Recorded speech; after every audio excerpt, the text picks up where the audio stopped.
you might want to be aware of and just check. And I'd be glad to pass on the information. Relative to Google Docs. Yeah.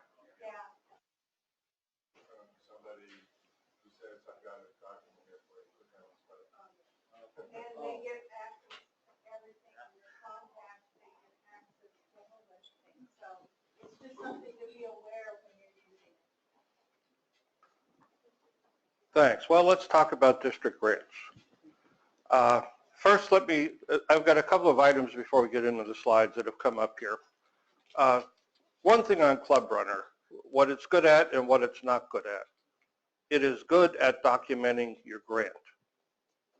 So that's what it's good at. It's not good for communication. We don't use it for communication. To the lady's question back here of why can't the whole club look at Club Runner, I would turn it around and say, why don't you have the whole club involved in the grant? And I'll give you an example. I ask people when you set up a community grant that you set up an address group that includes both me and Judy, your club president, your assistant governor, anybody else in the club who's interested in it, and 95% of the emails I get are from one person addressed to me. I don't have time to go back and build the address group for you. I've tried that. I have to look up what area you are, find out who the area governor is, get them included. I know Judy's email. So the point I would make with communication within the club, we use Club Runner as a document retention and archive. It is very good at that. Your grants are auditable by TRF for 5 years. It makes me nervous when we have issues with grants that get reported to TRF, because in today's world, it's easy for them to get on the Club Runner and see what's going on. In the old world, where the records were stored in Bill's garage, it was a little bit harder to get access. So as we talked earlier, you are subject to clawback for 5 years for that money. We want the archive to be a very good picture and narrative of what your club did. Now, to get the rest of the club involved, and I'll get into this in a bit, it's best to do that by email. Let's see. The communication group is important. I was asked to talk about the training year. This is the last of 3 trainings for next Rotary year. The first one was in Lakewood last September, and then October in the NIMO, and then this one. That has been our traditional training year. 3 items, 1 in the US, 1 in Canada, 1 at the DTA. That is changing next year. We're going online. So it'll be a little bit different. And the flying fish in the NIMO is going to be much poorer for my wife not being there. You're only running it at DTA? No, let's clarify what year you're talking about. Next year. Next year, it will be online training plus DTA. There will not be a Lakewood or a Nanaimo training. They're gone. And then the year after that, perhaps the DTA training will be optional. We're trying to work our way through this to see what we need to do. Is that optional for renewal or just for initial training and renewal? Initial training and renewal after we get through this transition. So one of the things we're trying to do, and Bobby is helping with this, is build up a library of some resources for people to go online and look at that. Now, speaking of online stuff, yes?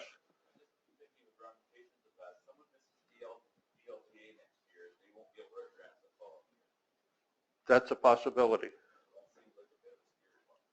Okay. Well, we know when it is next year. Yeah. So is this, you have to attend both, or you can do it online in lieu of DTA? Once we get through the transition, you will do online in lieu of DTA. Next But next year to qualify for 18-19. Yes, we're requiring that now. That might change depending on our experience with how the online goes. You know, I've been working up questions. It's really good to find questions to ask you because I have this whole list of errors that people make. So I could turn those around into questions and see if people have gotten that. Online access. I'm not going to be talking about Club Runner this much.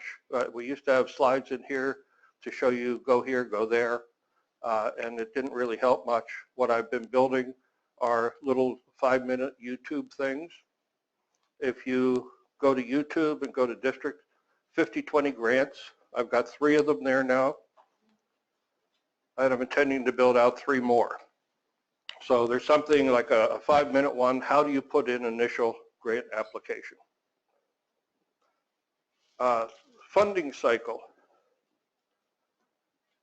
So you understand, we're different.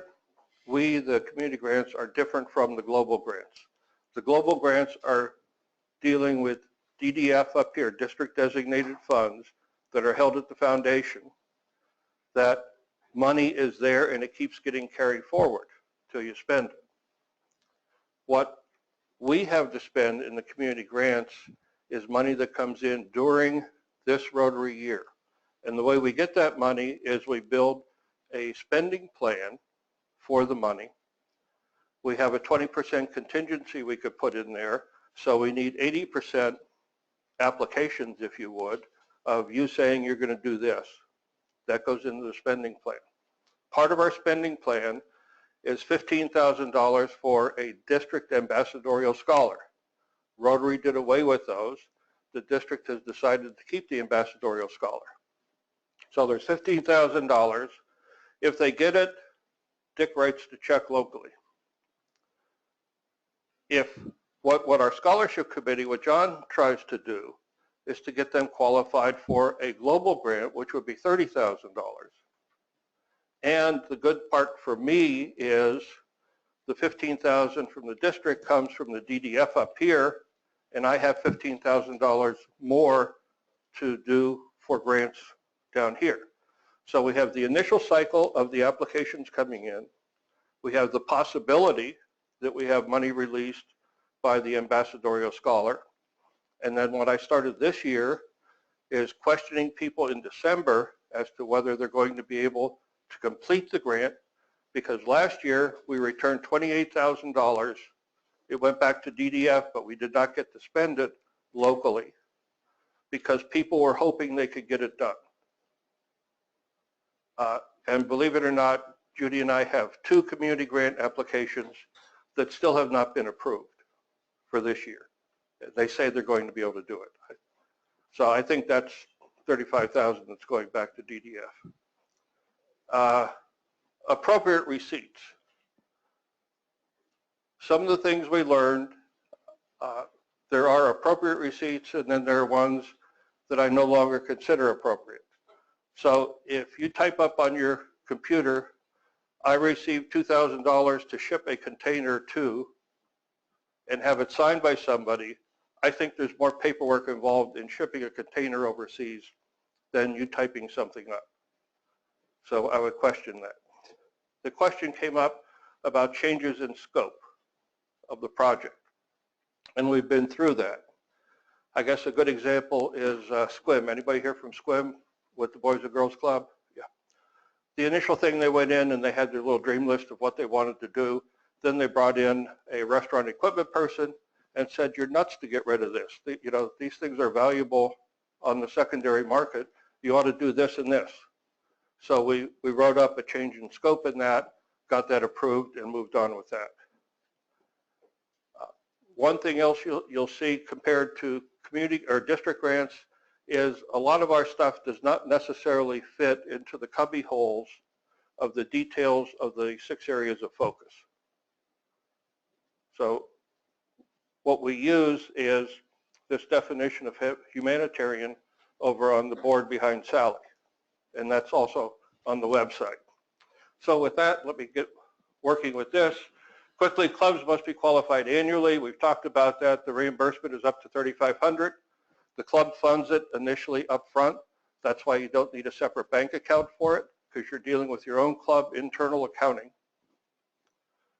Not just check writing, we need Rotarian involvement. And this is difficult for some of them, but we really want to see the Rotarians get involved in something, doing something. It's approved districtly, could be local or international. There's no requirement for a host club. It can be joint with other clubs. We need project MOUs with participating third parties. Our window is going to open mid-May. People asked me, when are we opening this? This is a Judy limitation. Judy has to input all of you into the system before we could turn it on, so it's fair to all of you. And along that line, what all of you need to have to check on is to make sure you have a club MOU on file for next year. Because even if you are qualified personally, if you don't have the club MOU, you cannot get access to that. And if you have a question, send me an email. I could check on your club. Project work is between July 1 and May 1, final report by June 1. And what we're doing there, we have this money for the Rotary year. It is not a global grant. It doesn't carry over. At June 30, money goes away. Dick has to return money to the foundation. And what he returns goes back to our DDF, so we get to keep it, but we don't spend it locally. So in that regard too, with reporting, start your reporting early and often so that if we have a question, you have a chance to resolve it before the slipper goes away. All processes are internet-based, no paper, it's on Club Runner. As I said, Club Runner is very good at archiving the data. I've got those YouTubes to show you how to go through that. The whole other side of the community grant area is you maintaining communication with your club, with your assistant governor, with all the other people who are playing in this environment. If you just do this as the Lone Ranger and something goes sideways, you don't have anybody there along with you. You want to make sure everybody knows where you're going. 2-year process, year 1, getting qualified for the next year, making sure you have the club MOU. You might even have your application and project MOU done. The next Rotary year is the execution year, getting ready to execute it. A little background, 2014-15, we had 46 community grants. I broke down the Washington clubs in terms of local versus international, and the BC clubs. I joke that the BC clubs follow their migration pattern. You can see where they are in the winter when you read their grants. Here's some of the countries we deal with. Here are the ones for 15-16. Same type of thing. We had one multi-club grant. I'll get into that. We started that. And we had a total of 8 canceled and money returned. And primarily because we're getting close to the end of the year and people are hoping that it's going to work and hoping it's going to work, and then they realize in June that it's not going to work. So that's why I'm going out in December to say, can you actually complete this grant this year? Because that gives me time to turn around and get some things done. I've got 4 grant applications sitting there waiting for free money from this year, which probably are going to get, just pushed aside. Some of the local examples that people do.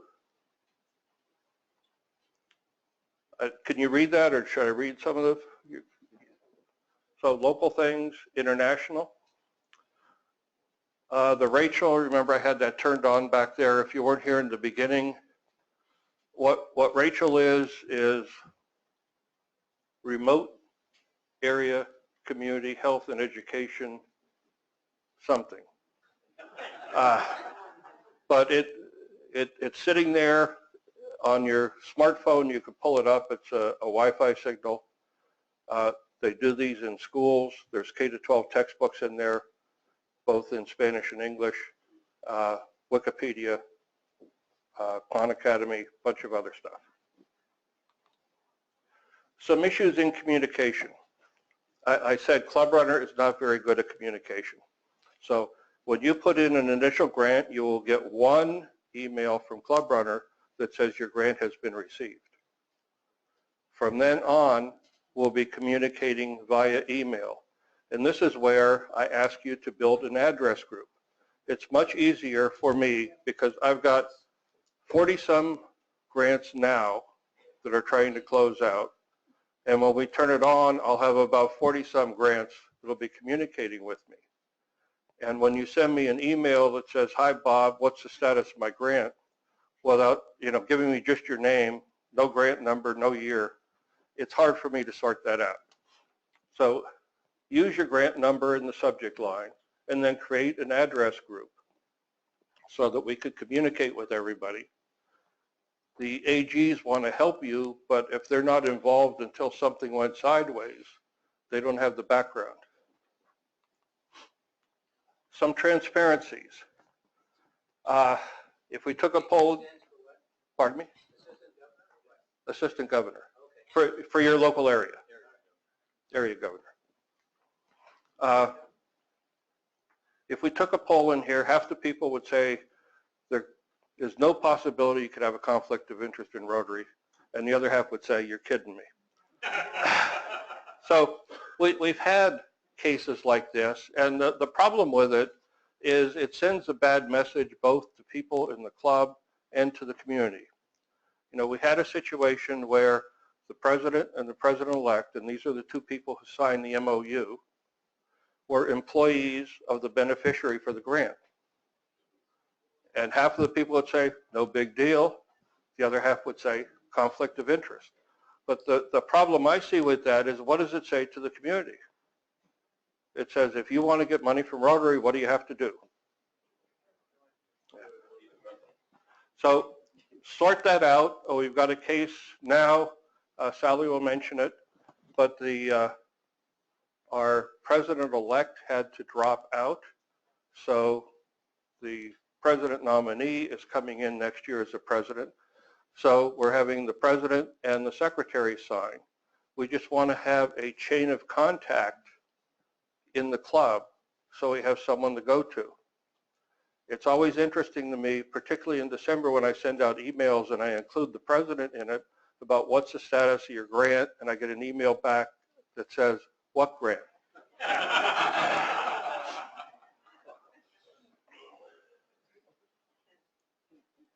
Reporting, I put in appropriate receipts there, again, just to mention that.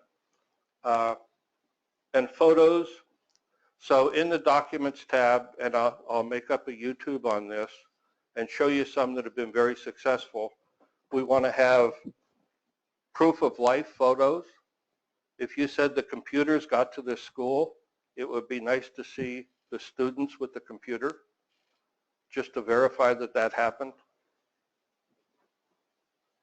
And if you could give them descriptive names, I get a lot of JPEG 05, JPEG that, if you're going through and you're trying to figure out what's going on, it's a little difficult.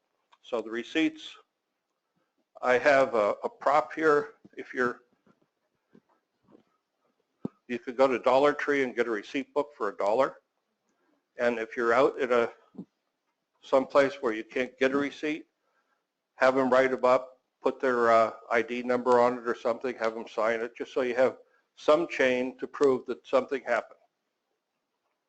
In the photos, one that comes to mind where that didn't work, had a grant early on where they took some equipment to a third world country, and the Rotarians were going down to build sheds to protect the equipment from the weather. Well, they had the receipts for the equipment. They had no receipts for the lumber. They had no pictures of anything completed. They had no pictures of the Rotarians even being in country. I said, "Do you have something from the airport or a bar?" Nothing. Now, in today's world, there's probably about 10 cell phone pictures that have been taken in here today. You know, it's not credible. Memorandums of Understanding, there are two of them. The first one is a club MOU. What the club MOU is an extension of the district's MOU that we have with the Rotary Foundation. And in that, we're accepting responsibility for the care and feeding of the foundation money and accounting for it. This is where you are accepting it. And the MOU covers both districts and global grants. We need one each Rotary year because things change. You know, one of the big changes this year is the simple school and the low-cost shelters. Yes, sir. Where is the format for the club MOU retained? Where do you go to find it? On Club Runner. And I think we have it both outside of the grant module and inside the grant module. That's the district website? The district website on Club Runner. So when you're dealing with the grants, there are two pieces to Club Runner. One is the overall public website. And if you go under Foundation and Grants, you'll see the club MOU for 17-18 there. If you can get into the grant module, it's under the district grant documents on the left-hand side of the grant module. Or if you have a question, send me an email and I'll send you a copy. Yeah. Are you going to be giving us a thumb drive with all this kind of information this year? No. No, we stopped the thumb drives. I know. It just, yes. So we'll have access to the grant module after our names are uploaded after this training's over. Right. Judy? I will have you all entered by the end of this week, as long as I can read your handwriting. Okay, that is sometimes an issue for those of you that pre-registered. I have you printed out so I can read it. But I just noticed there's a couple of you that have signed in. It sounds like you referenced that we need to have our club, I will have you in by Friday, don't worry. our club to district MOU in place also before we can access the Yes. module. And then that needs to be renewed each year. It needs to be renewed each year. If you do not have it, what we're looking for is the president for next year and next year's president-elect to sign it and send the signature page to Judy. Judy uploads it to Club Runner. We hit the radio button that says MOU received. Your line turns green and now you have access. If you don't have that, you might be trained, but you don't have access. So those are the two things you need to get access to the Yes.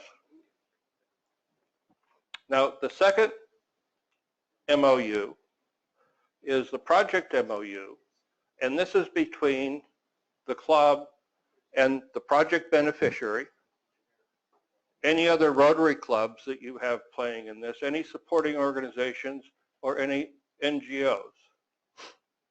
And the reason we want the beneficiary there is for them to acknowledge that they agreed to do this. You know, I'm working one now where they can't get an MOU out of the school district to agree to this grant. But we're not going to spend or approve spending the money for a grant if the school district doesn't want to sign something that says, one, we permit you to do that.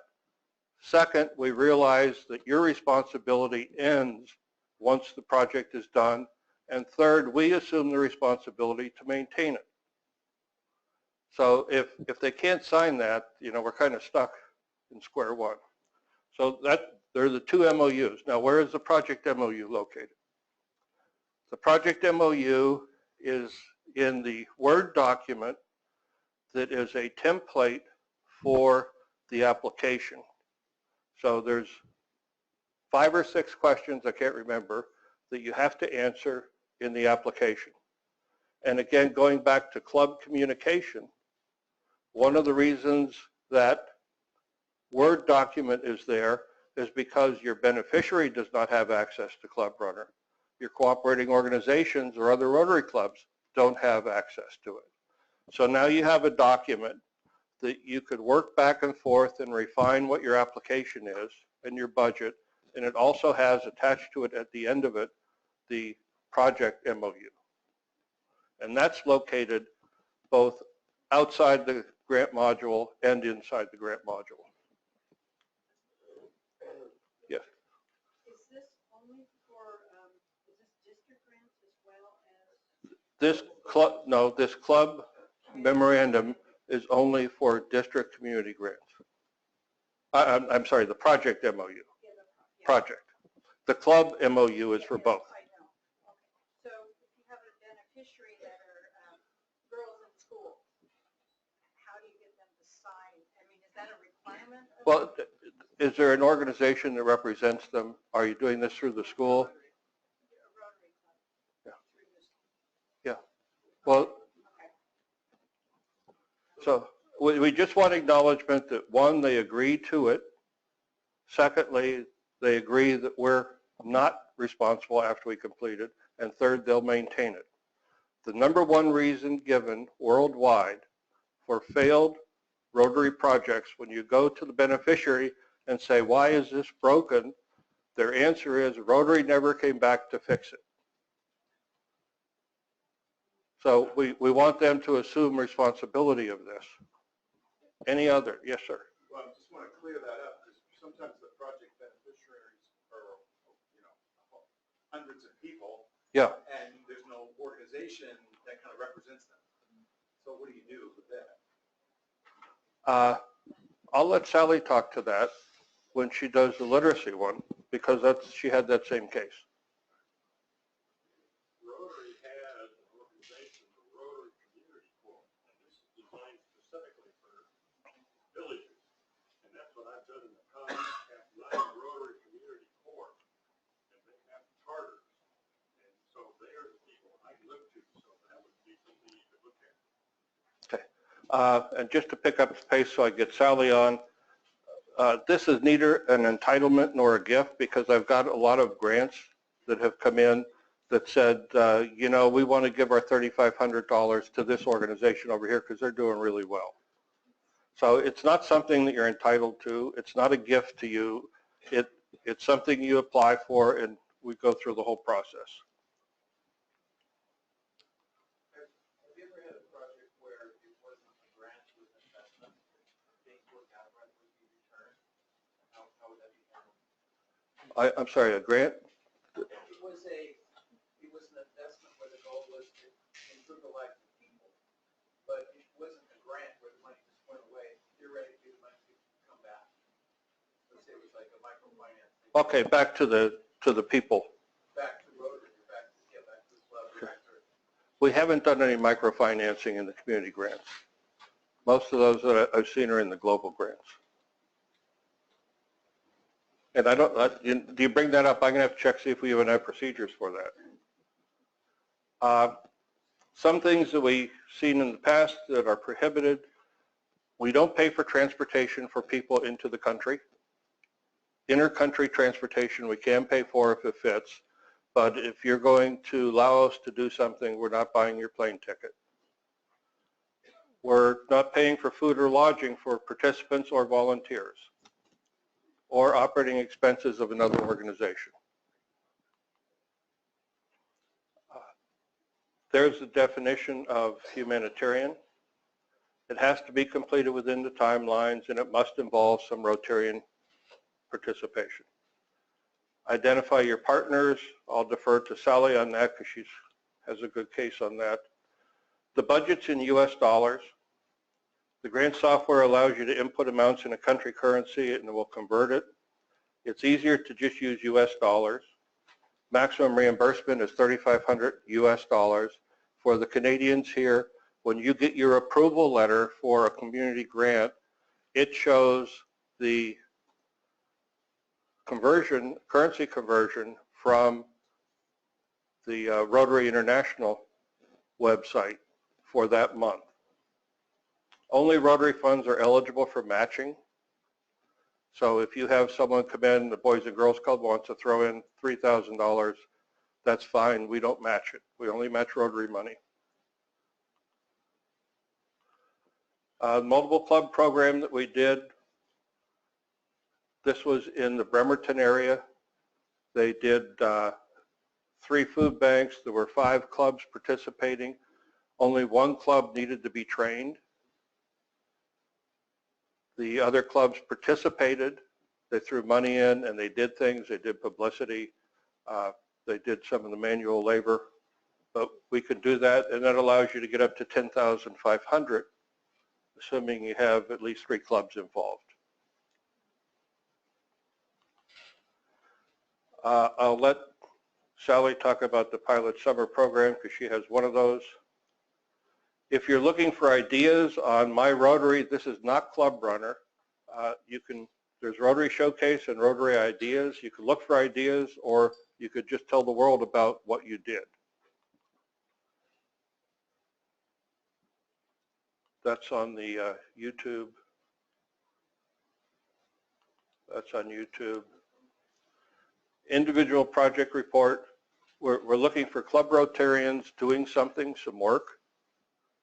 The best one I've seen so far is the Chief of Police of Squim on his hands and knees scrubbing the floor at the Boys and Girls Club in a closet. Photographs of the completed project, proof of life, the things actually got there, and appropriate receipts. For the individual project report, once you start it, look at what the requirements are. There's a template for the individual project report. Share that with the beneficiaries or cooperating organizations so you can start gathering data and you're not waiting until the end of May and saying, oh, I got to get this in, and you find out that the person you're dealing with is on vacation. Some contact information for us, some up here as well. And with that, I will turn it over to Sally so we can give her about a half hour. Yes. Where do we go to find these slides? Send me an email and I'll send them to you. Are they now? The October 2016 training slides are on. Okay. So they're there, or if you want the most current one, send me an email, or if you have a question, call.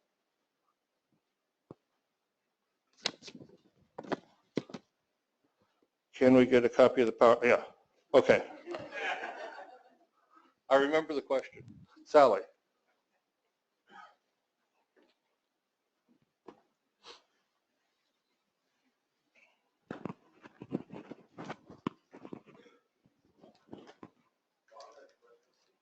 Yeah.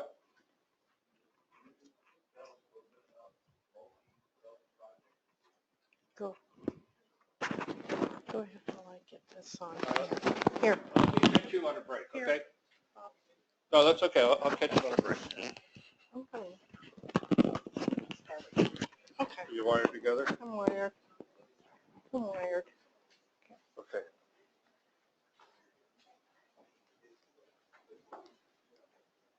Uh-oh.